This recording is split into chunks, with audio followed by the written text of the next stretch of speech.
The San Francisco Bay is probably the most significant fact of nature where we live. After all, this is the Bay Area. Most of us see the bay regularly, and many of us come down to the shoreline to enjoy it frequently. But few of us really know the bay, what lives in it, how it functions, what's at the bottom and all that muck. There is a back road that leads thousands of kids and many adults every year out on the bay on voyages of discovery. Everybody that comes out on board the inland seas at Marine Science Institute must touch a live fish. So everybody's going to be touching fish today. Yeah.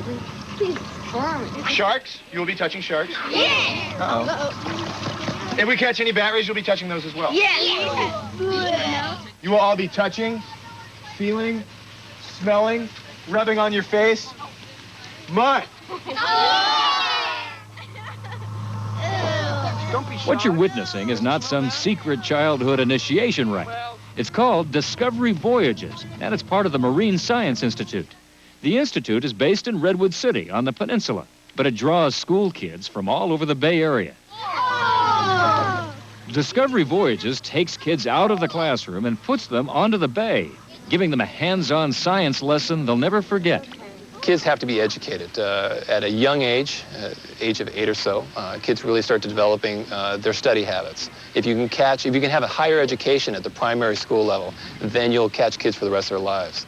Jeff Rutherford directs the operations at the Marine Science Institute. His father founded the institute back in 1970 with the goal of turning a subject that's often considered dry and boring into one that's wet and wild.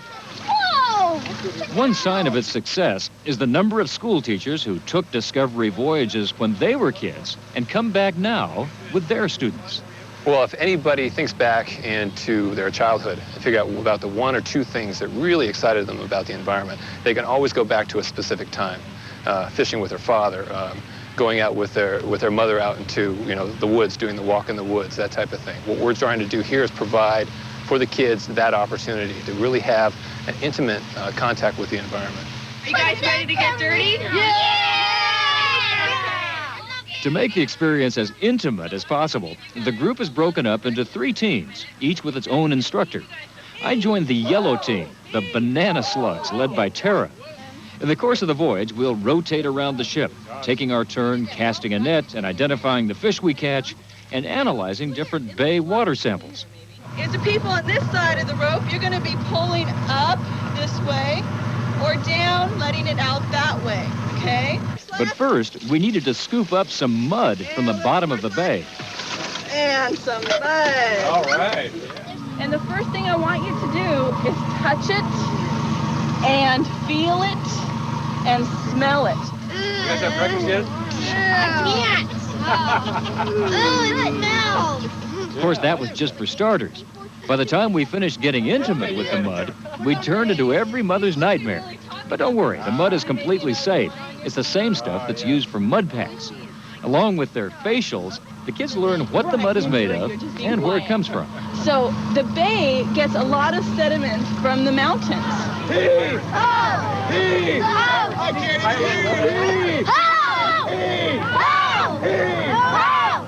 A similar thing happened when we went fishing. It was neat to pet a leopard shark and check out the stinger on a bat ray. But the kids and the adults were just as enthusiastic when we were handed king sharks and given the task of identifying some of the fish we caught. Okay. One gill opening on each side. Yeah, just one. Okay. Both eyes on the same side of head. No. Okay. Tail fin uneven. The white croak, we think he's a rainbow trout. It's not in the book. We got it! We got it! We think middle one. Okay, I think we're running out of time. This one? The best way to teach is to get out and put your hands in the mud. These kids put their hands on every aspect of the food web while they were out here. They began to understand the population that lives below the surface out here. Things that they have never seen, they probably have never have a chance to see. But once they understand that these animals are all out there, they'll be able to understand the importance of keeping a habitat alive. And they're having a good time. And they're having a fantastic time with the mud on the face and the hands in the water working with the sharks and so on. I mean, that beats classroom anytime. Anybody is the great scientist. They can always track it down to that one time out there when they spent a little more time in the woods with their parents, or they went out fishing, you know, and that's the connection that you have to have, and that's what we have to hand off to our kids. There he is. He's coming around. He's coming. Here he comes. Here he comes. Discovery Voyages provides one way of giving kids that connection with the environment. But the Marine Science Institute also has programs at its shoreside facility. And their new mobile aquarium brings the bay to schools as far away as Lake Tahoe. Altogether, the Institute expects to reach nearly 40,000 children this year. One last thing I want to point out is somehow these kids are hooked by the bay. Look right over there. Yes, it doesn't take much, does it? The program is over, but the play goes on. Yes. Right now, the programs at the Marine Science Institute are all geared to schools. But in the future, they hope to expand access to the general public.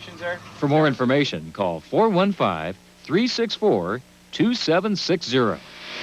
When we